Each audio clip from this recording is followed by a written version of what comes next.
Siapa yang tidak kenal dengan Uwais Al-Qarni, sahabat Nabi Muhammad yang tidak pernah bertemu dengan Nabi Muhammad? Tapi sebelum itu, jangan lupa like dan share video ini. Semoga kita mendapat rahmat dan pahala dari Allah Subhanahu wa Ta'ala. Uwais Al-Qarni lahir di sebuah desa di Yaman yang disebut dengan Qarn. Sejak kecil, ia dikenal sebagai anak yang berbakti dan taat beragama. Ia tidak memiliki banyak harta benda dan kehidupannya sangat sederhana. Meski begitu, Uwais memiliki kebajikan dan ketakwaan yang luar biasa. Ia dibesarkan oleh ibunya yang seorang janda. Ayahnya telah meninggal ketika Uwais masih sangat muda, sehingga ia hanya memiliki ibunya sebagai satu-satunya orang tuanya. Hubungan antara Uwais dan ibunya sangat erat, dan ia selalu menunjukkan kasih sayang dan perhatian yang mendalam terhadap ibunya. Uwais menderita penyakit kulit yang parah, dikenal sebagai leukoderma atau vitiligo, yang membuat sebagian besar kulitnya berubah warna. Penyakit ini menyebabkan penderitaan fisik dan stigma sosial yang cukup besar, karena pada masa itu, kondisi seperti ini sering disalahartikan sebagai tanda kutukan atau penyakit menular. Namun, Uwais menerima penyakitnya dengan kesabaran yang luar biasa, tanpa pernah mengeluh atau menunjukkan ketidakpuasan. Kesabaran Uwais dalam menghadapi penyakitnya menunjukkan ketabahan dan keimanannya yang kuat. Ia tidak pernah berhenti beribadah atau mencari belas kasih dari orang lain. Sebaliknya, ia tetap tekun dalam ibadahnya dan terus menjalani kehidupannya dengan rendah hati. Salah satu aspek yang menonjol dari kehidupan Uwais adalah kebaktiannya yang sangat luar biasa kepada ibunya. Ibunya sudah tua dan lumpuh, membutuhkan perawatan penuh. Uwais mengambil tanggung jawab penuh untuk merawat ibunya. Bahkan, di tengah kesulitan pribadinya, ia memastikan bahwa ibunya mendapatkan semua yang dibutuhkannya, mulai dari makanan hingga perawatan kesehatan. Ibunya pernah menyatakan keinginannya untuk melakukan haji ke Mekah. Meskipun Uwais sendiri sangat ingin bertemu dengan Nabi Muhammad di Madinah, ia tidak pernah meninggalkan ibunya sendirian. Uwais tahu bahwa tidak ada yang lebih penting dari berbakti kepada ibunya, sesuai dengan ajaran Islam yang sangat menekankan pentingnya berbakti kepada orang tua. Salah satu peristiwa yang menjadi titik balik dalam kehidupan Uwais adalah ketika ia berdoa kepada Allah untuk kesembuhannya dari penyakit kulitnya. Ia berdoa dengan penuh keikhlasan dan keyakinan, memohon kepada Allah untuk menyembuhkannya, tetapi meminta agar satu bekas tetap ada sebagai tanda agar ia selalu mengingatkan dirinya akan nikmat Allah. Doanya dikabulkan dan penyakitnya sembuh, meninggalkan hanya satu bekas kecil di tubuhnya. Peristiwa ini memperkuat keyakinan orang-orang bahwa Uwais adalah seorang yang dikasihi oleh Allah, seorang yang doanya mustajab. Nabi Muhammad pernah bercerita tentang Uwais kepada para sahabatnya. Meskipun Nabi sendiri tidak pernah bertemu dengannya, Nabi mengatakan bahwa Uwais adalah seorang yang sangat berbakti kepada ibunya dan memiliki penyakit kulit yang sembuh kecuali satu bekas. Nabi juga menginstruksikan kepada Umar bin Khattab dan Ali bin Abi Thalib untuk mencari Uwais jika mereka datang ke Yaman dan meminta doa darinya, karena doanya pasti akan dikabulkan. Wasiat ini menunjukkan betapa istimewanya Uwais di mata Nabi Muhammad. Setelah wafatnya Nabi Muhammad, Umar bin Khattab yang saat itu menjadi khalifah bersama dengan Ali bin Abi Thalib memutuskan untuk memenuhi wasiat Nabi dengan mencari Uwais Al-Qarni. Mereka akhirnya menemukan Uwais selama musim haji di Mekah.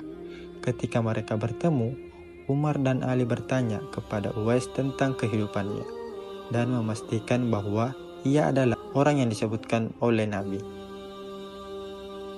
Uwais yang dikenal karena kerendahan hati dan ketidakinginannya untuk terkenal, awalnya merasa tidak nyaman dengan perhatian tersebut. Namun, setelah meyakinkan mereka tentang identitasnya, Uwais setuju untuk mendoakan mereka sesuai dengan permintaan Nabi. Pertemuan ini sangat mengharukan karena menunjukkan bagaimana seseorang yang begitu sederhana dan rendah hati dapat memiliki pengaruh spiritual yang begitu besar. Setelah pertemuan dengan Umar dan Ali, Uwais melanjutkan kehidupannya yang sederhana. Ia menolak hadiah atau penghormatan yang diberikan kepadanya dan tetap hidup dalam kesederhanaan. Uwais dikenal sering berpindah-pindah tempat, memilih untuk tidak menetap di satu tempat dalam waktu yang lama, mungkin untuk menghindari perhatian dan penghormatan yang berlebihan dari orang-orang yang mengenalnya. Uwais meninggal dunia dalam keadaan yang sederhana, dan kisah kehidupannya terus hidup sebagai inspirasi bagi banyak orang, terutama bagi orang Muslim. Ia tidak meninggalkan harta benda atau kekayaan, tetapi ia meninggalkan warisan yang jauh lebih berharga, yaitu contoh ketakwaan, kerendahan hati, dan kebaktian yang luar biasa kepada orang tua. Kisah Uwais Al-Qarni adalah salah satu contoh yang paling kuat dalam Islam tentang pentingnya kebaktian kepada orang tua dan kerendahan hati. Uwais menunjukkan bahwa kesalehan tidak selalu diukur dari kedudukan sosial atau kekayaan, tetapi dari hati yang tulus dan perbuatan yang ikhlas. Ia juga menunjukkan bahwa seseorang tidak perlu dikenal atau dihormati oleh banyak orang untuk menjadi dekat dengan Allah. Kisah Uwais menginspirasi banyak Muslim untuk mengutamakan ibadah kepada Allah dan kebaktian kepada orang tua di atas ambisi duniawi. Ia juga menunjukkan bahwa kesederhanaan dan kerendahan hati adalah kualitas yang sangat dihargai dalam Islam. Meskipun Uwais Al-Qarni tidak pernah bertemu langsung dengan Nabi Muhammad, ia tetap diakui sebagai salah satu sahabat terhormat dan seorang tokoh teladan dalam sejarah Islam. Dalam kitabullah Al-Quran, pada saat sampai di surah ketiga, kita akan membaca surah Ali Imran. Berbeda dengan nama-nama surah yang lain selain Luqman, pada surah ini merupakan nama dari seseorang. Meski bukan termasuk golongan Nabi dan Rasul, tetapi kisahnya berhasil diabadikan dalam Al-Quran. Lantas, apakah yang membuat sosok ini istimewa bagi Allah Subhanahu wa Ta'ala?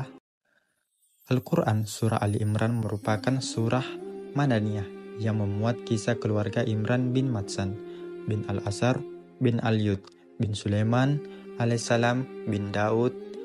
Nasabnya tersambung hingga Nabi Daud. Beliau memiliki istri bernama Hana bin Fakuda. Ada yang menyebutkan Hana binti Fakus. Bersama istrinya, beliau melahirkan 2 putri. Putri sulungnya bernama Asya, istri Nabi Zakaria, dan si bungsu bernama Maryam, ibunda Nabi Isa. Imran bin Matsan bukanlah nabi, bukan pula rasul. Meski demikian, mereka mendapatkan posisi mulia di sisi Allah Subhanahu wa Ta'ala. Sebagaimana firman Allah, sesungguhnya Allah telah memilih Adam, Nuh, keluarga Ibrahim, dan keluarga Imran, melebihi segala umat pada masing-masing. Quran Surah Ali Imran ayat 33. Dalam tafsir Muyassar disebutkan bahwa dari para nabi dan keluarga yang disebutkan pada ayat tersebut merupakan teladan terbaik di zaman mereka, sehingga dapat menjadi contoh untuk kaum di masa berikutnya. Teladan dalam menyiapkan generasi terbaik. Kisah keluarga Imran sangat terkenal dalam hal menyiapkan generasi. Imran dan istrinya Hana telah merencanakan generasi terbaiknya, bahkan sebelum Hana mengandung. Istri Imran selalu memohon dan bernasar agar Allah menjadikan anaknya sebagai hamba terpilih, selalu taat dan mendapat penjagaan dari Allah Subhanahu wa Ta'ala. Adapun beberapa teladan yang dilakukan oleh keluarga Imran dalam mendidik anaknya dapat dirangkum menjadi poin-poin sebagai berikut. Memulainya dengan doa atau nasar agar diberi keturunan yang salih. Nasarnya diabadikan dalam Al-Quran, Surah Al-Imran ayat 35. Ingatlah ketika istri Imran berkata, "Ya Tuhanku, sesungguhnya aku bernasar kepadamu, apa janin yang dalam kandunganku kelak menjadi hamba yang mengabdi kepadamu. Maka terimalah nasar itu dariku. Sungguh engkaulah yang maha mendengar, maha mengetahui. Dalam tafsir Ibnu Katsir, disebutkan bahwa Muhammad Ibnu Ishaq mengatakan Hana merupakan seorang wanita lama yang tidak pernah hamil. Suatu hari, dirinya melihat seekor burung sedang memberi makan anak-anaknya. Ia pun menginginkan dapat memiliki anak.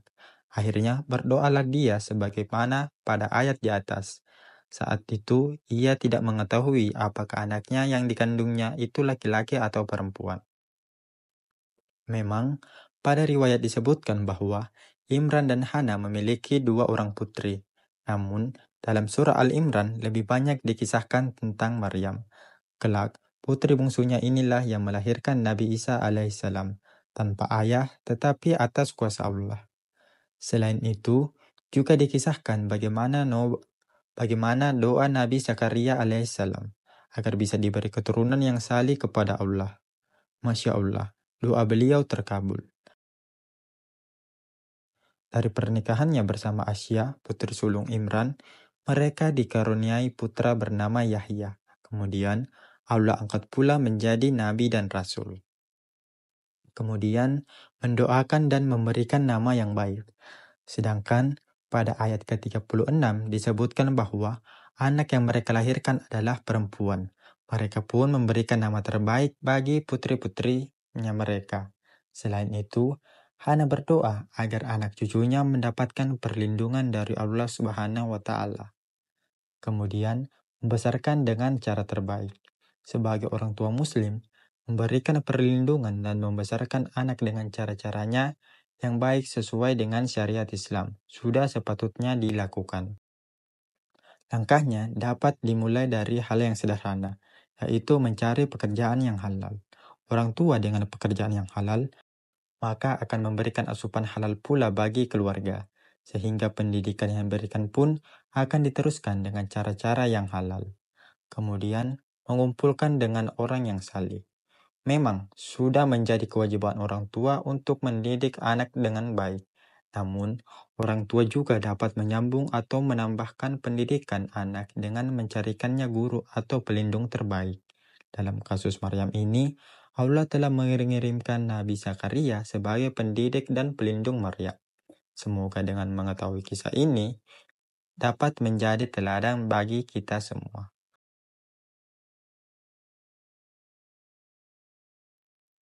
Itulah keistimewaan dari keluarga Al-Imran, keluarga yang dikisahkan di dalam Al-Quran.